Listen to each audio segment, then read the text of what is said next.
अस्सलाम वालेकुम जी। एक नए व्लॉग के साथ में हुसैन लियाकत। मुबारक हो आपको, हम जिम्बाब्वे से जीत गए। और एक लम्हे ऐसा लग रहा था जब सिकंदर रजा और मारूमानी विकेट पे मौजूद थे कि शायद पाकिस्तान के लिए मुश्किलात होंगी, लेकिन उसके बाद जिम्बाब्वे आज जो मैच हारा है वो इसी वजह से आ रहा है कि इनएक्सपीरियंस, बड़ी टीमों के साथ कम खेलते हैं, सिचुएशन को संभालना उनको आता नहीं है और यही वजह है कि वो पाकिस्तान से मैच हार गए। थोड़ा सा क्रेडिट हमें बॉलर्स को भी देना पड़ेगा।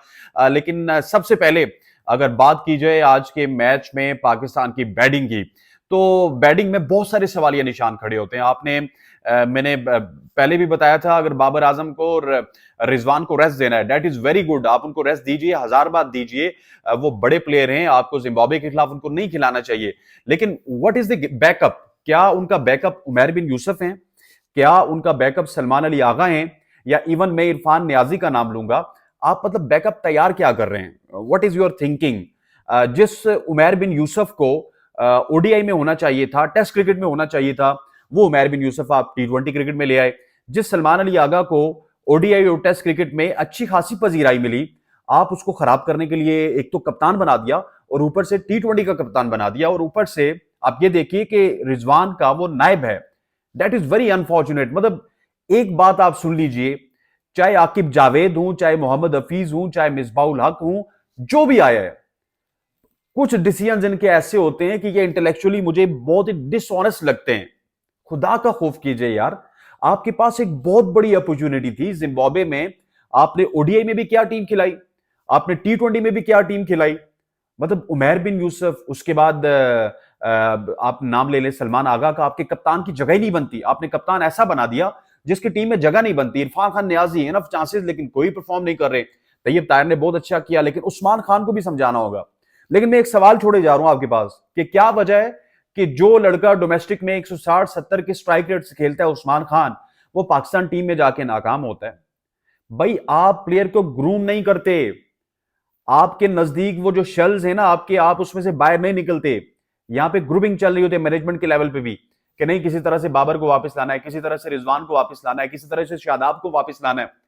तो भाई लाने का और निकालने का मकसद नहीं है। आपने उनको रेस्ट दिया इस वजह से कि आपका बैकअप बने।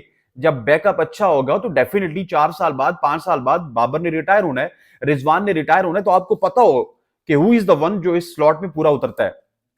और हमारे यहाँ एक और बहुत बड़ी खराबी कि जी उस्मान, क्योंकि उसे सारी जिंदगी ओपनर खेला है, एज ए ओपनर खेला है, वो तीसरे पे कैसे परफॉर्म करेगा, वो चौथे पे कैसे परफॉर्म करेगा। असीब देखिए वो ओपनर था, वो पांचवे पे कैसे परफॉर्म करेगा। फरहान ओपनर था, छठे पे कैसे परफॉर्म करेगा। इन टी20 cricket, in ODI cricket, that doesn't matter. या आप टेस्ट क्रिकेट की बात कर लें जहां पे कोई नया बॉल आपको तंग करता है, कुछ तंगी होती है, कुछ सीम स्विंग होता है, वहां पे चलता है। क्या सिकंदर रजा की मिसाल ले लें? सिकंदर रजा ने कभी कहा कि मैं एक पे खेलूंगा, दो पे खेलूंगा, तीन पे खेलूंगा? नहीं। आज अपनी पाकिस्तान की क्रिकेट देख लें कुछ अर्सा पहले की, कि कभी एक प्लेयर आपका दूसरे नंबर पे आ जाता था, कभी वही तीसरे पे, कभी चौथे पे, और तब आप टी20 की स्पेशलिस्ट टीम समझे जाते थे। लेकिन आज आपका प्रॉब्लम यह है कि आपने ओपनर उसी को बनाना है जिसको छक्का लगाना नहीं आता। उमैर बिन यूसुफ ने एक छक्का बड़ा जबरदस्त लगाया पॉइंट के ऊपर, लेकिन क्या आपको उसको देख के लगता है, उसके स्ट्राइक रेट को, डोमेस्टिक के स्ट्राइक रेट को देख लें, जो बंदा डोमेस्टिक में 130-135 के स्ट्राइक रेट पे खेलता है, वो टी20 क्रिकेट में ना इंटरनेशनल में जाके उसका 105-106 का स्ट्राइक रेट होगा।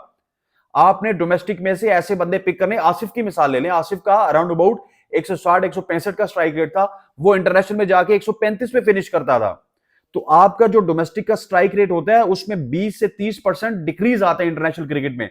आप अगर 135 वाले उमैर बिन यूसुफ को खिला लेंगे या फिर 117 वाले सलमान अली आगा को खिला लेंगे तो फिर ऐसा ही होगा। इंटेंट दिखाने वालों को खिलाइए, इंटेंट दिखाने वालों को। और खुदारा अपना किबला दुरुस्त कीजिए। अपना किबला दुरुस्त करेंगे तो पाकिस्तान की टीम दुरुस्त होगी। दोस्ती यारी से निकलिए, फेवरेटिज्म से निकलिए। जब तक नहीं निकलेंगे आप इंडिया को कंपीट नहीं कर सकते। आपके पड़ोस में आप उनसे चैंपियंस ट्रॉफी में लड़ते हैं, पता नहीं क्या क्या लड़ते हैं, लेकिन मसला यह है कि उन्होंने अपने सिस्टम को ठीक किया है। आपका सिस्टम ठीक नहीं है। ऑनेस्टली स्पीकिंग, आपने सिस्टम को ठीक करना। ये नहीं कि जिद में बाबर को ड्रॉप कर दिया, रिजवान को ड्रॉप कर दिया। बाबर और रिजवान को ड्रॉप करने का सबसे बड़ा कायल में था, लेकिन उनको ड्रॉप करके नमूने क्या ला रहे हो यार? तो खुदा का खौफ करो। अब थोड़ा सा पाकिस्तान की बॉलिंग पे बात करते हैं। आज पाकिस्तान की जानिब से इब्रार अहमद ने बड़ा अच्छा स्टार्ट किया, लेकिन जो ही अबरार ने 2 रेलू कट्टे आउट किए, उसके बाद इब्रार सिकंदर रजा के सामने एक्सपोज हो गया।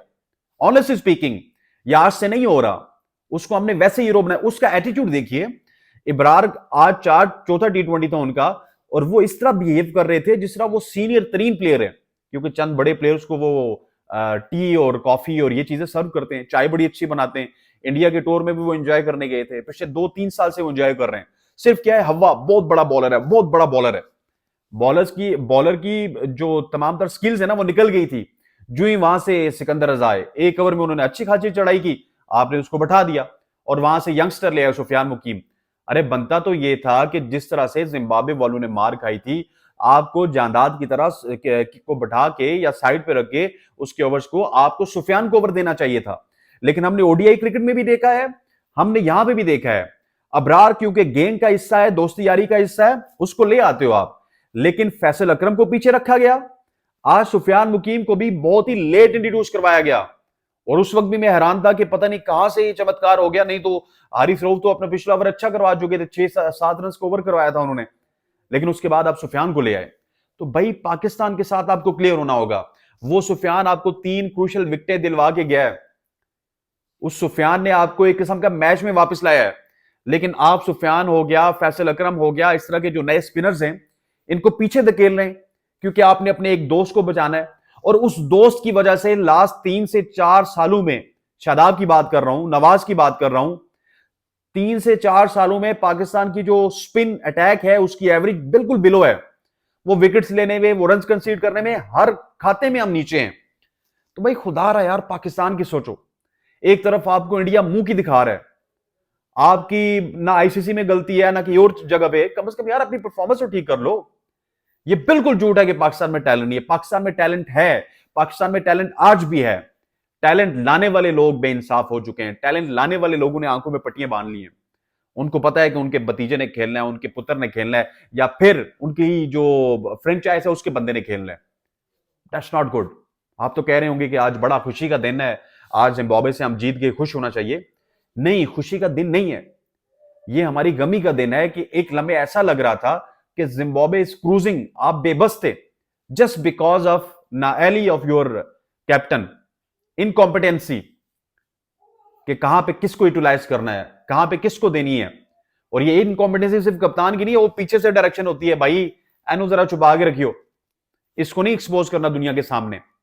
और ये हमने बहुत दफा देखा है, ये आज से नहीं, पाकिस्तान क्रिकेट में बहुत अरसे से हो रहा है। लेकिन मैं शाबाश दूंगा सरफराज अहमद को, जिसने एक टीम बना के दी थी आपको, और उसकी टीम में बाबर आजम क्यों बना था, उसकी टीम में शाहीन शाह अफरीदी क्यों बना था, उसकी टीम में नसीम शाह क्यों बना था, नसीम तो शायद लेट आए, या बहुत सारे और लोग बने, क्यों बने थे? उसने फेयर इनफ चांस दिया था, उसने रोमान रेस को चांस दिया सेमीफाइनल में, रोमान रेस ने उसको विकेट लेके दिए, फहीम अशरफ को लेके आया, फहीम अशरफ ने उसको विकेट लेके दिए, नवाज को लेके आया, नवाज उसके लिए परफॉर्मर था, शादाब खान को लेके आया, शादाब उसके लिए परफॉर्मर था। लेकिन क्या था कि वो शादाब लोगों की नहीं मानता था, वो ये कहता था कि पहले आपकी टॉप प्रायोरिटी आपकी बॉलिंग है, आपको बॉलिंग करवानी है पहले, उसके बाद बैटिंग का सोचना है। लेकिन अनफॉर्चुनेटली आज आवे का आवा बिगड़ा हुआ है, सिर्फ दोस्ती यारी में। खैर, मुबारक हो आप सबको, जीत मुबारक हो। इंशाल्लाह फिर अगले व्लॉग में मुलाकात होती है, तब तक के लिए अल्लाह हाफिज।